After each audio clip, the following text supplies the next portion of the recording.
매일 성경과 함께하는 오늘의 큐티 시간입니다.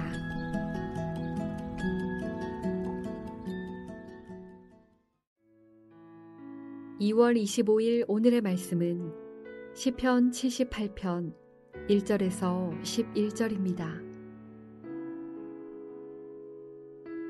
내 백성이여, 내 율법을 들으며 내 입의 말에 귀를 기울일지어다. 내가 입을 열어 비유로 말하며 예로부터 감추어졌던 것을 드러내려 하니 이는 우리가 들어서 아는 바요 우리의 조상들이 우리에게 전한 바라. 우리가 이를 그들의 자손에게 숨기지 아니하고 여호와의 영예와 그의 능력과 그가 행하신 기이한 사적을 후대에 전하리로다.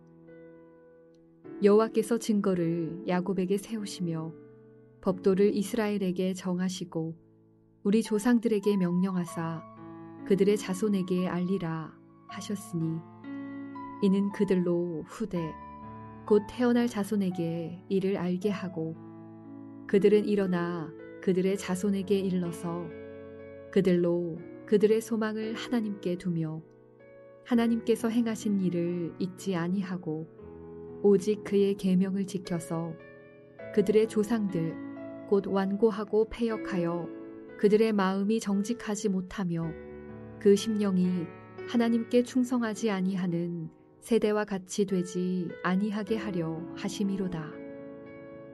에브라임 자손은 무기를 갖추며 활을 가졌으나 전쟁의 날에 물러갔도다.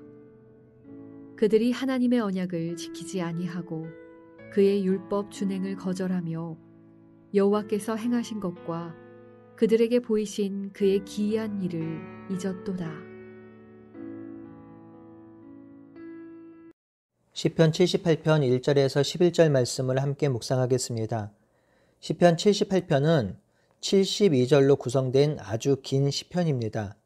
시편 78편의 표제가 아삽의 마스길이라고 되어 있죠. 마스길은 교훈이란 뜻입니다. 그래서 시편 78편은 이스라엘 백성을 향한 강력한 교훈이 기록된 시편이지요.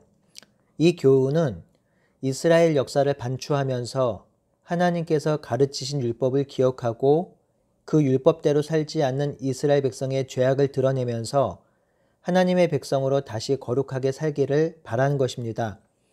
그러면서 하나님께서 이스라엘 백성을 신실하게 이끌어 가심을 찬양하고 있는 시편이지요.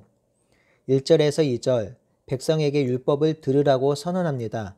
1절에 내 백성이요 내 율법을 들으며 내 입의 말에 귀를 기울이라 합니다.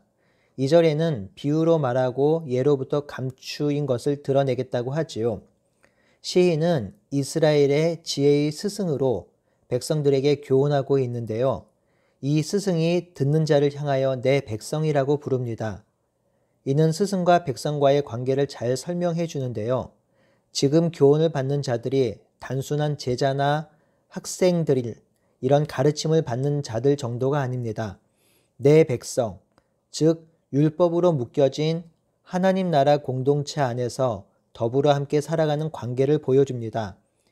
이러한 지혜의 스승이 백성에게 말하는 교훈의 내용을 율법, 내 입의 말, 비유, 예로부터 감추어진 것이라고 열거하고 있습니다.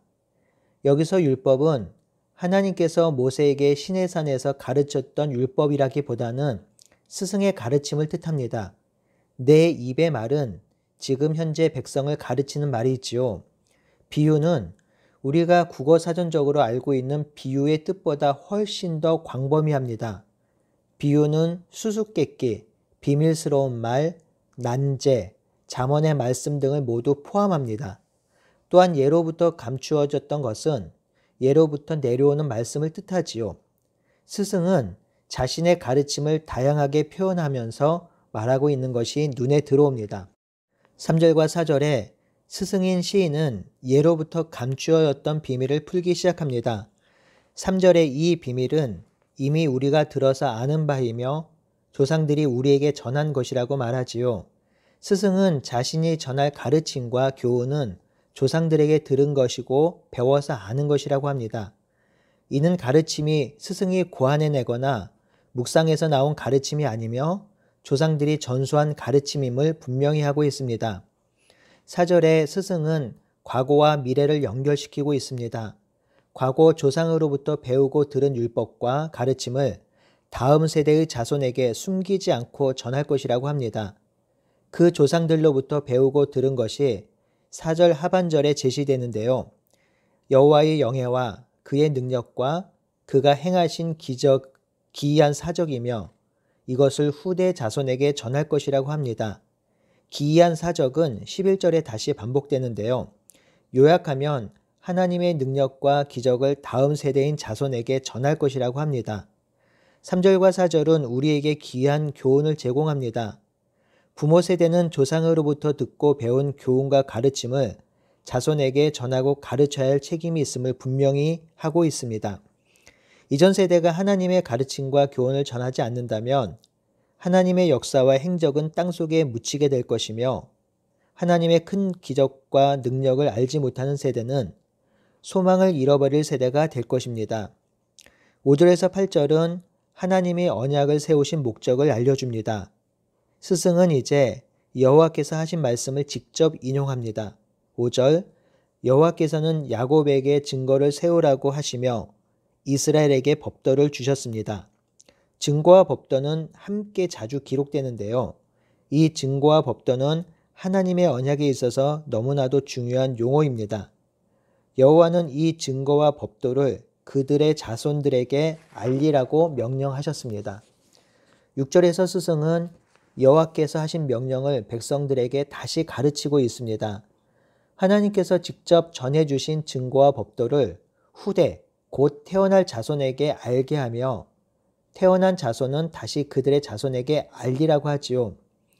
이스라엘은 하나님께서 직접 주신 증거와 법도를 다음 세대에 전해야 하는 의무가 있습니다. 이것은 언약 공동체에 가장 중요하게 수행해야 할 의무입니다. 7절과 8절은 6절의 결과로 이해할 수도 있고 목적으로도 이해할 수 있습니다. 결과로 이해하면 증거와 법도를 다음 세대에 가르치고 전수하면 다음 세대가 소망을 하나님께 둔다 이런 뜻이 되고요. 목적으로 이해하면 여호와의 증거와 법도를 다음 세대에 전수하는 목적은 하나님께 소망을 두며 하나님의 행하신 놀라운 역사를 잊지 않게 하며 그 명령을 지키게 하기 위함이란 것이죠. 사실상 두 가지 해석이 모두 가능합니다. 결국 여호와의 증거와 법도를 다음 세대에 가르치면 다음 세대는 여호와께 소망을 두는 삶을 살게 되며 여호와께 소망을 둔 삶은 하나님의 백성으로 이 땅에서 좌로나 우로나 치우치지 않는 삶을 살게 된다는 것이죠.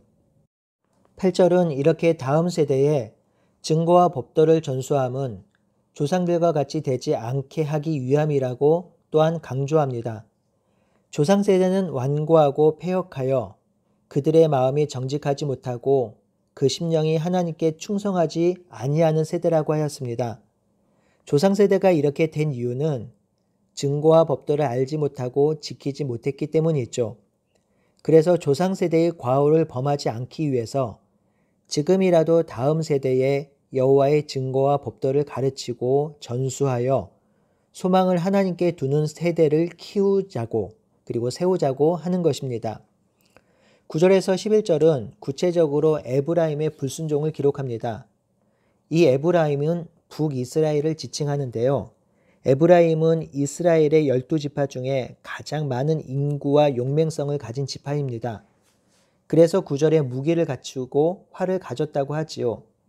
하지만 이 지파는 전쟁의 날에 물러갔습니다. 도망가는 비겁한 행동을 했고 패배했다는 것이죠. 에브라임이 이렇게 도망가는 행동을 한 전쟁이 무엇인지 정확히 알 수 없지만 이들이 전쟁에서 비겁하게 물러가고 패배한 이유를 10절과 11절에서 밝혀주고 있습니다. 에브라임이 하나님의 언약을 지키지 않고 그의 율법 준행을 거절하며 여호와께서 행하신 것과 그들에게 보이신 기이한 일을 잊었기 때문입니다. 에브라임은 하나님의 언약을 지키지 않고 율법을 준수하는 것을 거절하였습니다. 언약과 율법에서 언약은 하나님과 이스라엘이 맺은 약속이고 그 약속은 율법을 준수할 때 유효합니다. 이들은 이 언약과 율법을 무시하는 삶을 살았습니다. 또한 그들에게 보이신 기이한 일을 잊어버렸습니다. 이 기이한 일은 대표적으로 출애굽의 역사인데 이 역사를 잊은 것이지요. 에브라임은 약속, 율법, 그리고 하나님의 능력 모든 것을 잃어버렸습니다. 기억하지 않습니다. 결과가 무엇인가요? 전쟁에서 패배한 것이며 결과적으로 하나님의 땅에서 쫓겨나게 되었습니다. 성도 여러분, 언약, 증거, 율법, 이 모든 것은 하나님의 말씀이지요. 이 하나님의 말씀이 우리 안에 역동할 때 우리는 하나님께 소망을 두고 살 수 있으며 소망하는 삶을 살 수 있습니다. 이 하나님의 말씀이 우리 안에 있을 때 우리는 패배하지 않는 삶을 살며 승리하는 삶을 살 수 있습니다. 무엇보다 중요한 것은 우리 안에 이 말씀이 있어야 다음 세대의 말씀을 가르치고 전수할 수 있다는 것입니다. 우리 안에 없는 것을 줄 수는 없지요. 우리 안에 그리고 우리 기억에 말씀이 없다면 우리는 다음 세대의 말씀을 전수할 수 없습니다. 말씀이 전수되지 않는다면 다음 세대에는 소망이 없습니다. 하나님을 알지 못하는 패역한 세대가 될 것이며 결국 소망 없는 삶을 살게 될 것입니다.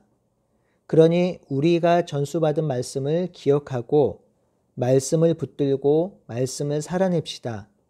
그리고 그 살아낸 말씀을 우리 자녀들에게 가르치고 전수합시다. 우리가 다음 세대와 자녀들에게 목숨 걸고 전수해야 할 유산이 바로 말씀입니다.